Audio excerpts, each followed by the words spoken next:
Hello and welcome back to another episode of Thoughts on the Dragon. No, that's not right. Thoughts per episode, House of the Dragon edition. And today we are talking about the finale for season 2, which, if I'm being perfectly honest, wasn't super duper filled to the brim with crazy stuff happening. It mostly felt like setup for season 3, but we're kind of used to that with Game of Thrones and House of the Dragon, so I do wonder if some people will be a little bit miffed about it, because it's not been the most action-packed season, but I think the whole Dragon Pit scene last episode was meant to be their typical penultimate episode shit's going down kind of a scene.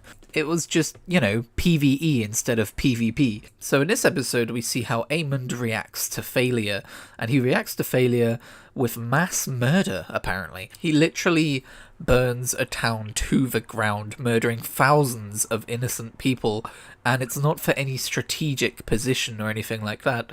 It's just because he's angry. It's because he didn't get his way. It's because he is now outmatched by Rhaenyra and her new dragon riders, and instead of dealing with this with political machinations or strategic maneuvering, he tries to force Helaena to ride Dreamfire, but Alicent actually manages to protect her daughter, which is fantastic. But his initial reaction, instead of seeking to fix the problem, is to lash out and kill a bunch of innocent people. He is just straight up a supervillain at this point. Aemond does not have the good of the realm at heart. He never did, but he absolutely does not. And people are worried that people are going to starve, and he's like, well, would they rather die to Dragonfire? It's like, maybe. They might actually, dude. But yeah, it's interesting in this episode when he goes to Helena's apartments, and luckily Alicent is there, and he's going to try and get her to ride Dreamfire. He's going to try and force her to do so because he needs more dragon riders. But Helaena is saying that she never wants to burn people, she never wants to fight people. And you got to think, with like the hinted psychic link that there might be between a dragon and their rider, you would imagine it would be difficult to compel Helaena to burn people.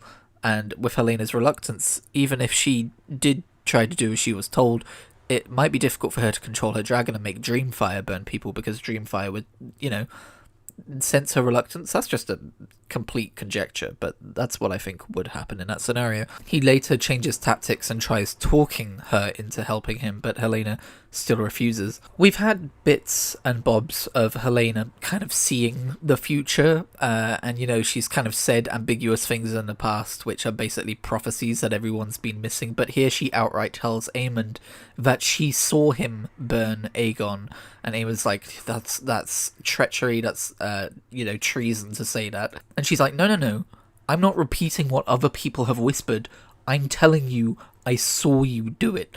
And that chills Aemond a little bit. I was a little distracted during this scene because Helena's actress is goddamn beautiful, as is Aemond, and as is frickin' Rhaenyra, and as is Adam of Hull, as is Jacaerys. There are too many attractive people in this show, and I can't focus on the plot. But whenever you watch the behind the scenes stuff as well, they just seem like such lovely, friendly, charismatic people as well.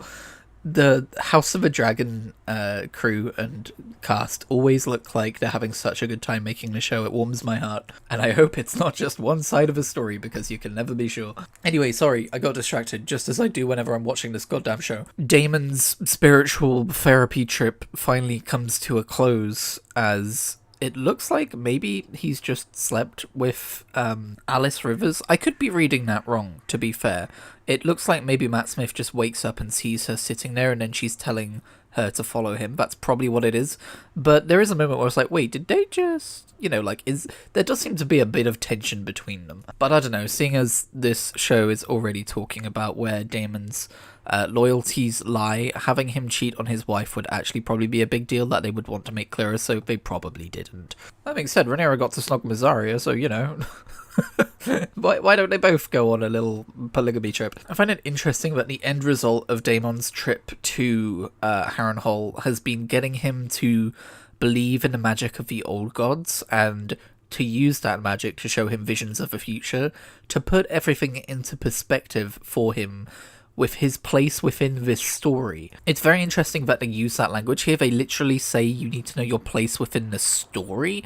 It's almost like a meta-narrative. It's almost like they are pointing at him and saying, you are literally a character in a TV show called House of the Dragon.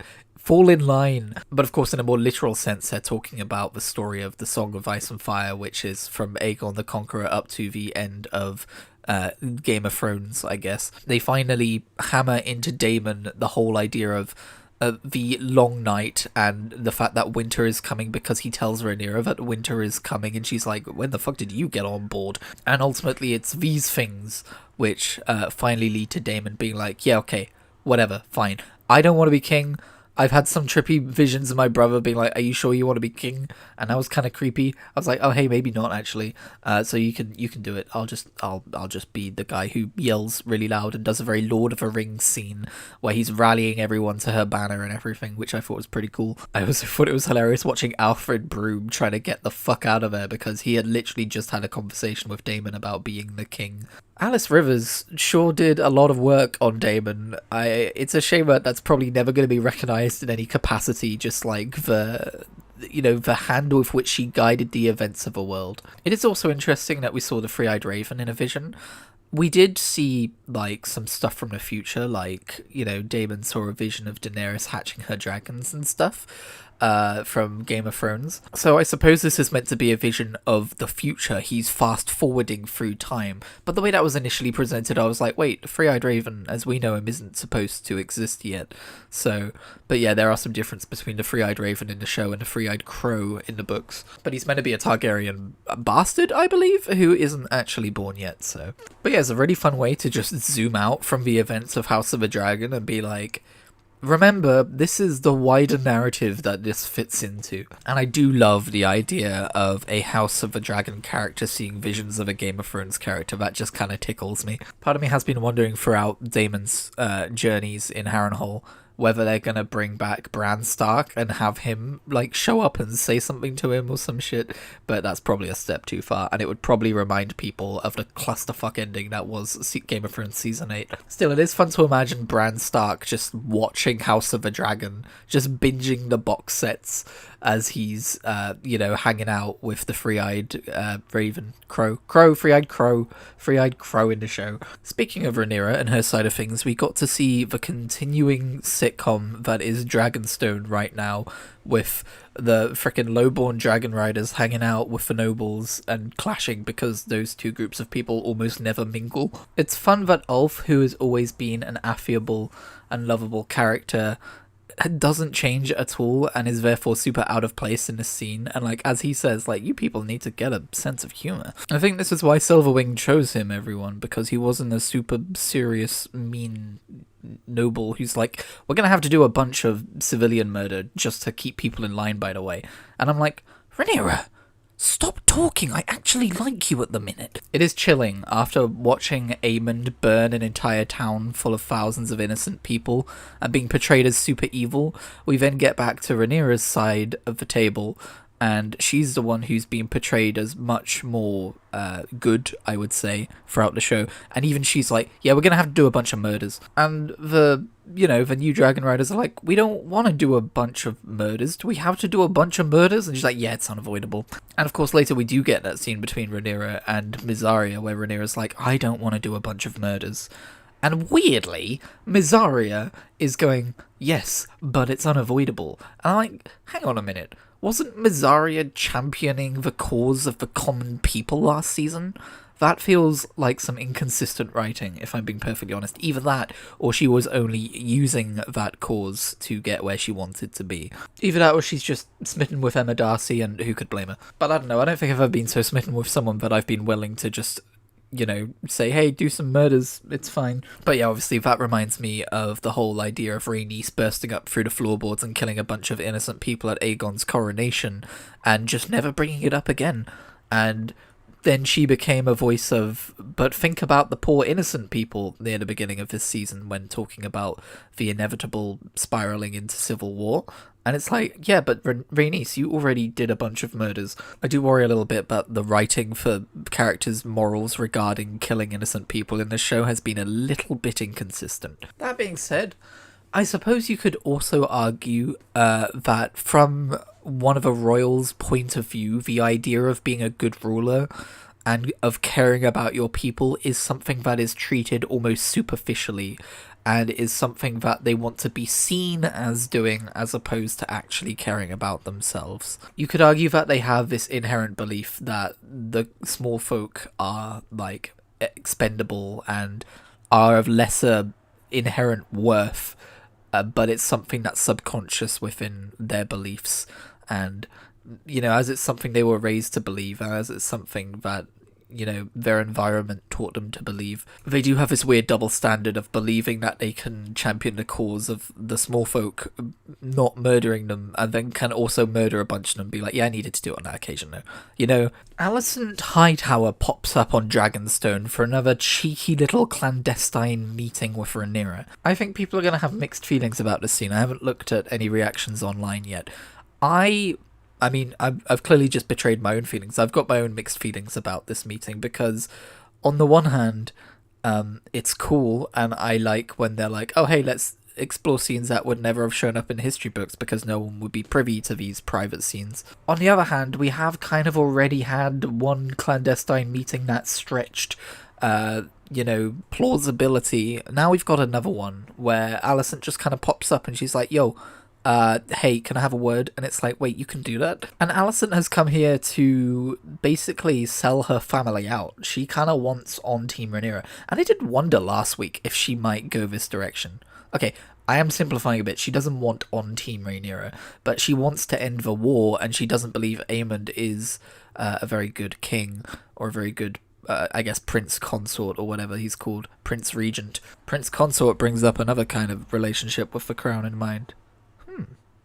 I might write some fanfic about that. No, joking. Look out for Aemond X Aegon, coming soon to a blog near you. Anyway, yeah, she's been met with this really cruel decision of like, so do I, like, go Team Rhaenyra, but that means my children might come to harm? Like, my children might come to harm if I go to Team Rhaenyra, yet going to Team Rhaenyra seems like the morally right thing to do. And Rhaenyra's like, you're crazy. You know I'm going to have to kill your son Aegon, right?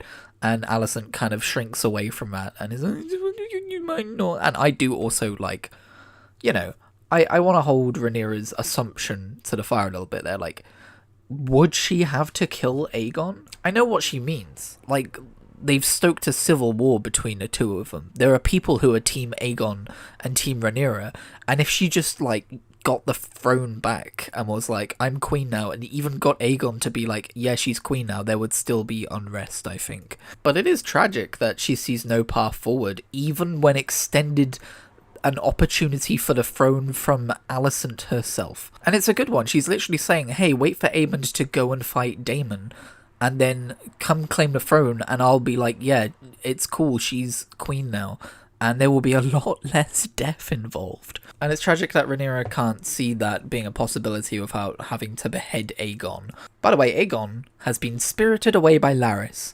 So if they'd just done that the day before, it would have been great. Alicent would have been like, hey, my son's gone to Essos. Come chill with me in King's Landing. We'll get this all sorted out real quick and tidy. It is interesting that they've decided to write this story a little bit more sympathetically than it is presented as in A World of Ice and Fire and in Fire and Blood. The characters are a lot more human. They're a lot less thirsty for bloodshed and war than they are in the books. But in a way that makes sense because we're actually spending time seeing these characters instead of just hearing, you know, third, fourth-hand accounts of things that happened hundreds of years ago. In this episode, we also see Gawain Hightower, you know, pointing a sword at Otto and being like, why are you sniffing my sister's favour? Have you been sleeping with her?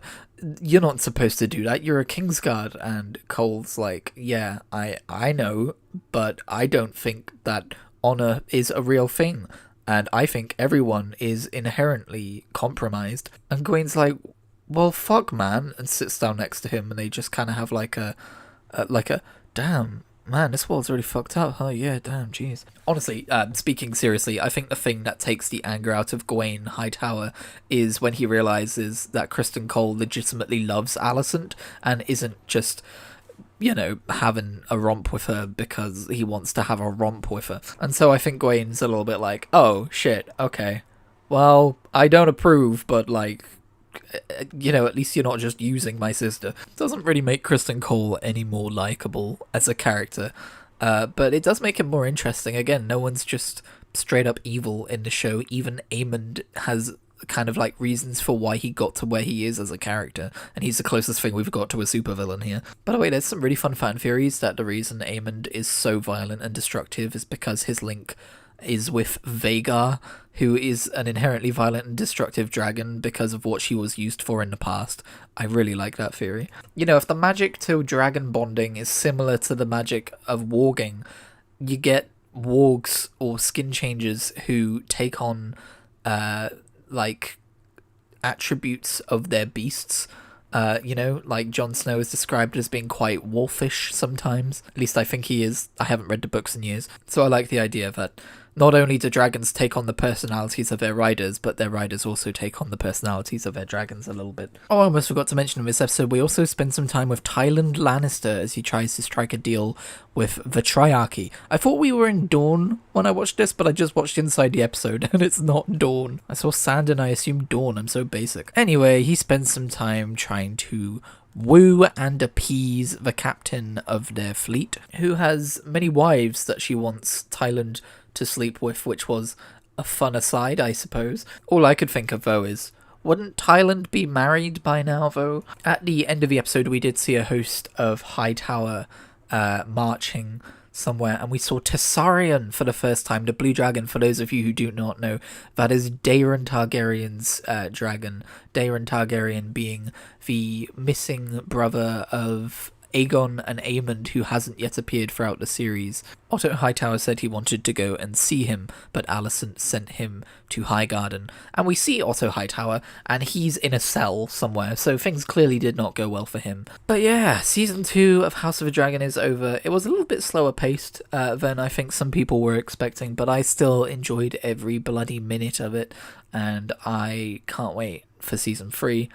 In fact, this episode almost felt like too much of a tease. Like, it almost felt like, hey, you haven't seen anything yet, nudge nudge, which does make me look at the whole Rhaenyra and Alicent's offer thing and go, well, that's clearly not going to work out very well. Oh, I almost forgot when I was talking about the conversation between Helaena and Aemond. When Helaena tells him he's going to die at the God's Eye, she says the God's Eye will swallow you or whatever.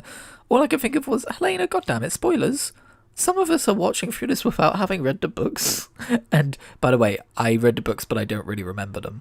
It was years ago, so that's not a spoiler from me saying that's definitely going to happen. It was in the books, but I'm pretty sure it's probably going to happen. So, yeah, Helaena, could you not be spoiling the show for us, please? But yeah, anyway, that's it from me.